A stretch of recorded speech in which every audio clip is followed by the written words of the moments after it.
Եվ ես նորից եմ կրկնում, չեմ վախենում անգամ, ոչ էլ ամաչում, այդ բոլորի տերը ես եմ, պատասխանատուն էլ հետը, քանի հոգի են, որոնք կարող են ընդունել իրենց մեղքը այս ամբողջ տարիների ընթացքում։ Ես այդ բոլորի համար ոչ մեկին ոչ մեղադրել եւ ոչ էլ մեղադրում եմ։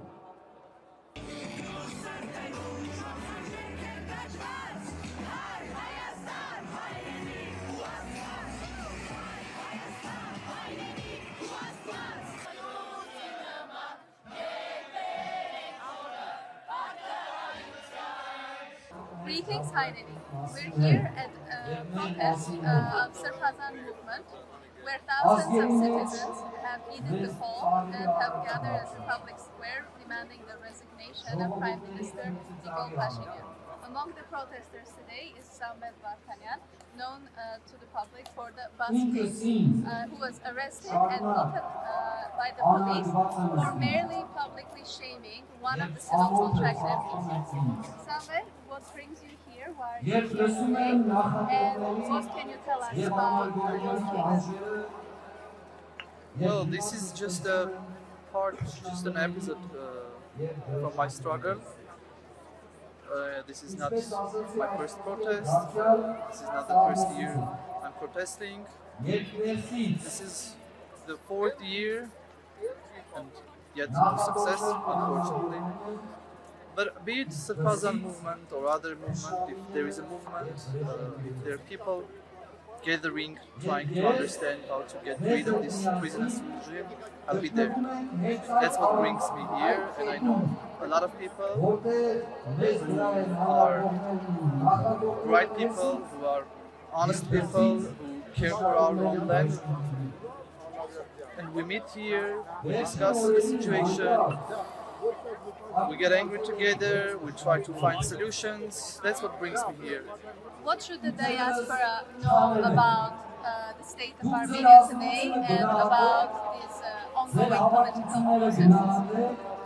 Regarding diaspora just should know that regardless their media program, that they show the situation in Armenia, it's not as good as they show, as they portrayed.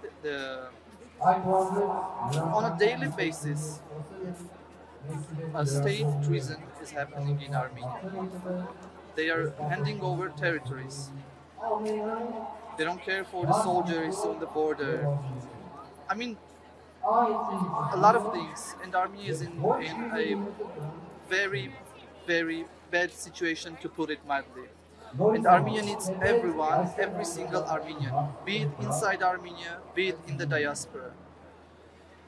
Unfortunately, people in Armenia, a lot of people, they don't realize what is happening in the country. Because on a daily basis, we're having festivals, we're having concerts, we're having... seems like everything is okay in our country, but it is not. It is not. So many Turks inside the country, so many Azeris with Iranian passports. I've met a couple of them. They were like driving Yandex, which is a local Uber like taxi. This is not normal. This is not normal. Nepotism at its finest. I don't know, corruption at its finest. A lot of things these people, I mean the authorities, they were fighting back then in 2017, 18. They don't care for that. Turned out they were caring to get rid of the regime we had back then and to be in the position to do all this stuff themselves. Thank you, Samvel. We will be following the developments as they unfold. Stay tuned. Nare, thank you for that dispatch. So at the rally last night, we understand that protesters did not remain confined to Republic Square. Can you tell us, where did the Archbishop lead participants and why? Archbishop Galstanian led the participants to the Constitutional Court, and the primary reason was that this was the court responsible for the recent decision to essentially cancel the Declaration of Independence by deciding that the new document on demarcation signed with Azerbaijan is completely constitutional, in line with our constitution. So this was the primary reason why Galstanian decided to lead the protesters to the court, and the youth did a little action, and they had the pictures and the names of the judges and signs that said, "Is it Armenia or is it Azerbaijan?" Referring to the fact that the Armenian government just keeps complying with every Azerbaijani demand.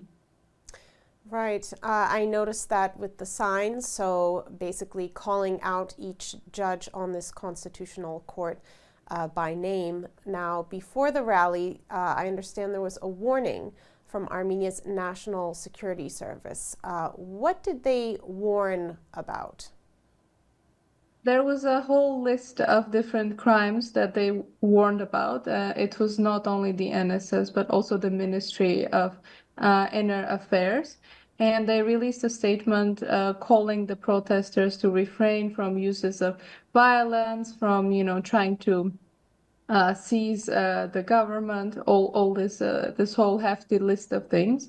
And according to a number of legal human rights NGOs, this was just so the only reason for this was to defame the protest. They had no legal right to do that, given that their assumption should be that the protests are going to be free of violence, and so far they have been free of violence, and they have provided no reason, no grounds to indicate that this one was not going to be a peaceful one. So yeah, Helsinki Committee and a number of other organizations strongly condemned this statements by the NSS and the Ministry of Inner Affairs. Understood. Can you tell us how did the evening end, or what are the next steps for the movement? On Wednesday at noon, the protesters are going to marching towards the General Prosecutor's office. The Archbishop Bagrat Galstanian says that they're trying to sue a number of politicians to initiate criminal cases against a number of civil contract, MPs, politicians, and including even the PM, Prime Minister Pashinyan. So it seems that the actions this time around by the movement are quite targeted. We should mention also that before this latest rally, the Archbishop and his supporters actually marched to the public TV building and managed to get on the airwaves. Let's listen to a clip from that, and then we can discuss it.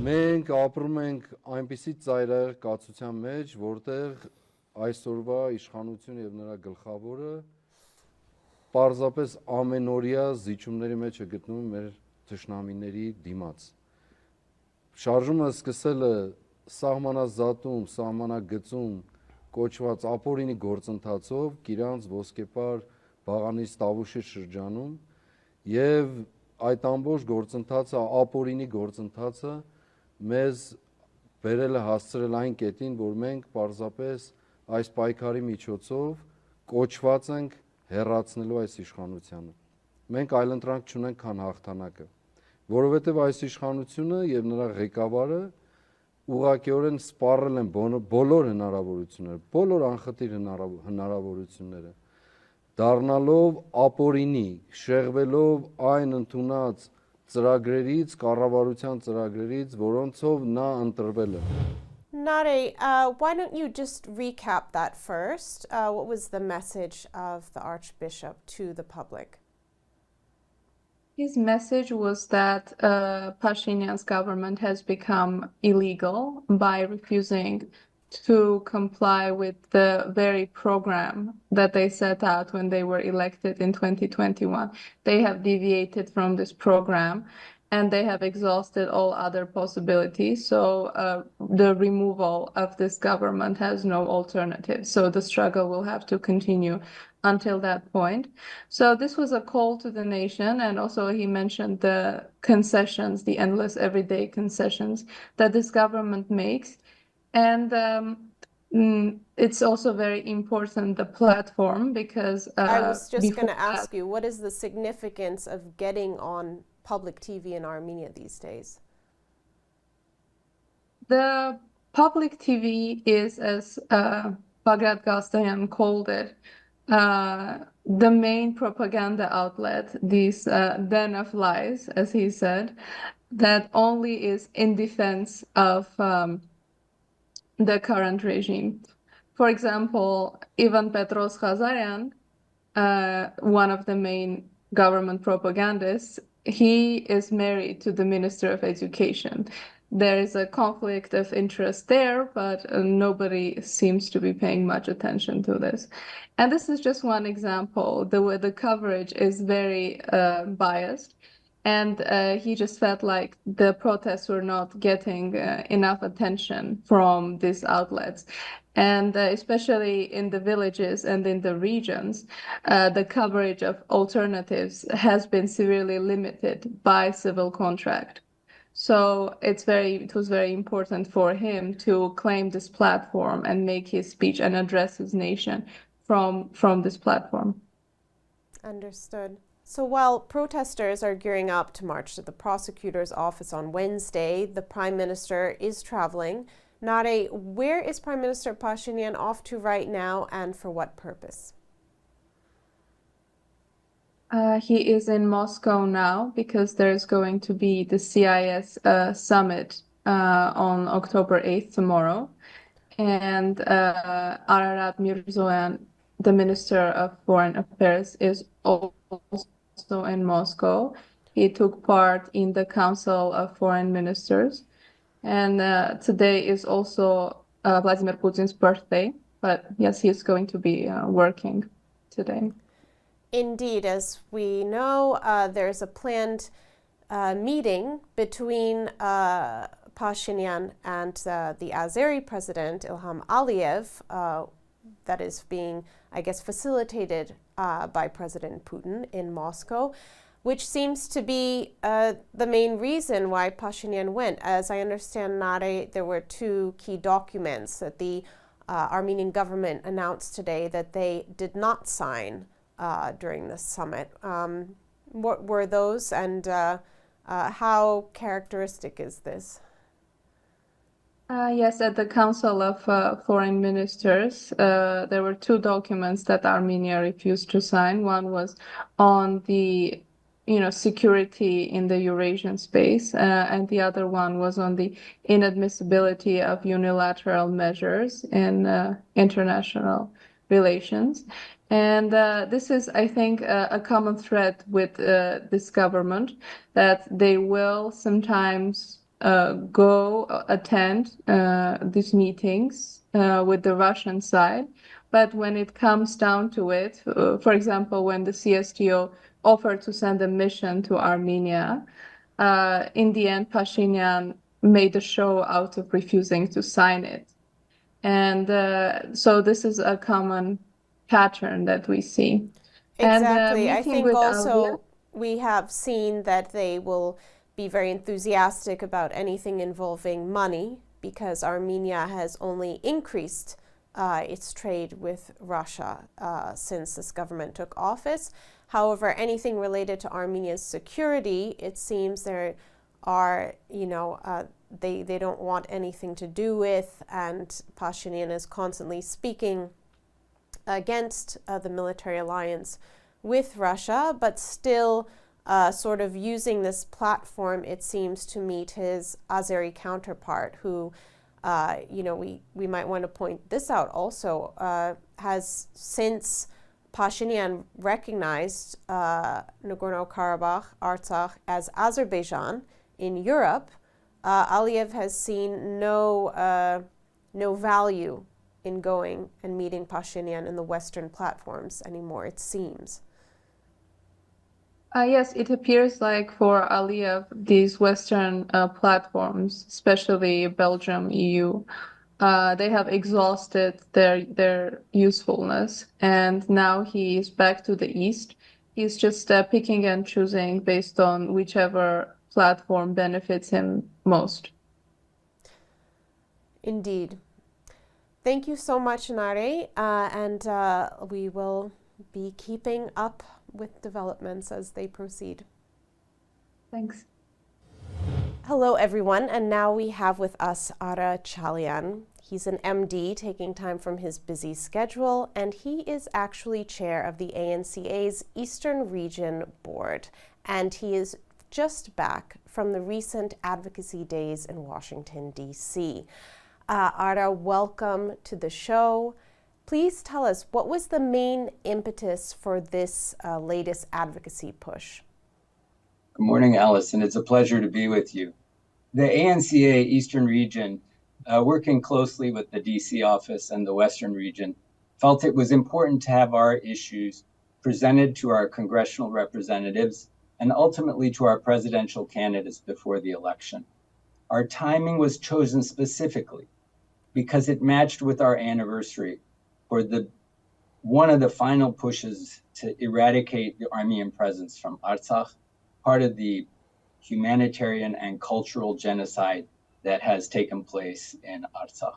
We gathered advocates from 19 of our 34 ANC committees throughout the Eastern region, over 50 advocates, spanning from college and high school students to professionals early in their career to people that are established in their work and life, who carved out a day and a half to 2 days to come to DC and to be present on the Hill, speaking to Armenian and Artsakh's issues, the issues as well of concern to Armenian Americans, and we think to issues that align with American values that are being presented to the world at large. We made the voice of our presence, we made the voice and the most of our presence as American Armenians noted on the Hill that day. Excellent. Can you tell us a little bit about what legislation is in the works that you guys were pushing for? Certainly. We're focusing on several areas. One is to hold our Senate and House accountable for the aid they provide to countries outside of the United States. In particular, military aid to Azerbaijan, economic aid to Azerbaijan, as well as aid to Artsakh and Armenians that have been displaced and are in dire need. In particular, we are focusing legislation that will, with our congressional and Senate partners, hold Azerbaijan accountable for the military weapons that they receive from the United States and their use against Armenians, and ultimately to cut off that aid based on the criminal and violation of civil rights and international standards of war that Azerbaijan and its allies have perpetrated against the Armenians of Artsakh. In addition, we're working on economic and aid for Armenians of Artsakh that are displaced into Armenia, and as well, pushing our Congress to hold the executive branch and the justice branch accountable using the Global Magnitsky Acts for war crimes committed against Armenians of Artsakh, both the prisoners of war, as well as civilians, as well as our politicians who are hundreds that are still detained, and ultimately to demand their release. So some of this can have direct economic sanctions against Azerbaijan. If you'll give me another second, there's work ongoing as well, focusing on the COP conference. Yes, please do talk about that. So as you know, Allison, this is one of the United Nations key platforms to talk about the use of energy and green energy, which this year is taking place in Azerbaijan in a few weeks. And we've asked our representatives to take a stand by writing letters to the White House, as well as, if they are going to be present, to be knowledgeable, to be outspoken, to demand for justice for not only our prisoners of war, and our politicians and our civilians, but also to highlight that the greenwashing of Azerbaijan's dirty fuel and energy policies, as well as the greenwashing of their aggression and invasion into Artsakh, cannot take place without justice being spoken to on those lands and in those meetings. Indeed. I shadowed the ANCA advocacy days that you also participated in back in March, and now we're even closer to the November elections when many of these representatives are up for re-election, and of course it's going to be a closely contested presidential election. And I remember our representatives being especially attentive to, those groups living in swing states like Michigan, Pennsylvania. I'd like to know, how much, what was the difference this time, so close to the election, and did you feel, how much more of an impact would you say this kind of mobilization has, and how were we able to take advantage of that as Armenians? Alison, this is a really perfect question as we head into the election home stretch. In March, we had not seen the majority of the primaries. In March, we were heading into the primaries that were going to have a profound impact on the candidates. We saw the power of the ANC in Michigan by calling on their constituents to write in no candidate, to stay away from the vote, to highlight our voting bloc. We've seen other groups do this as well. So do we have a voice? We absolutely do. Do we have a challenge? Both parties have been accountable and responsible for selling arms, not being outspoken, not taking a stance that protects Armenia and Artsakh. And to this day, as the borders of Armenia and the territorial integrity of Armenia is being challenged, this is our time to keep pushing. Our candidates, the House is up for election. Much of the Senate is up for election. Our candidates need to hear from us in these key swing states at every level of the candidacy, that the Armenian community is holding them accountable. The Armenian community wants to know their stance on Artsakh and aid to Armenia and protecting the territorial integrity of Armenia without unfair, unnegotiated concessions. And they need to earn our vote. They need to earn our respect. And the United States is at a critical time. There's several fronts of war that we are proxies in as well, and it's time for us to be heard. So I would encourage you to look at the ANC page, talk to your ANC locals. Actually, that was exactly my next question. For those of us who maybe have heard of ANCA but have never participated directly, how can concerned Armenian Americans get involved in these critical advocacy pushes, especially ahead of the November election? Well, Alison, you highlighted that in March you were present and you saw it in action. What I saw with our teams when we went into the offices, the presence of a constituent opened the eyes of the representatives and their staff. The Freedom House report calling the Artsakh invasion and blockade a genocide and the continuing destruction of cultural relics and monuments a genocidal process, those were powerful. Our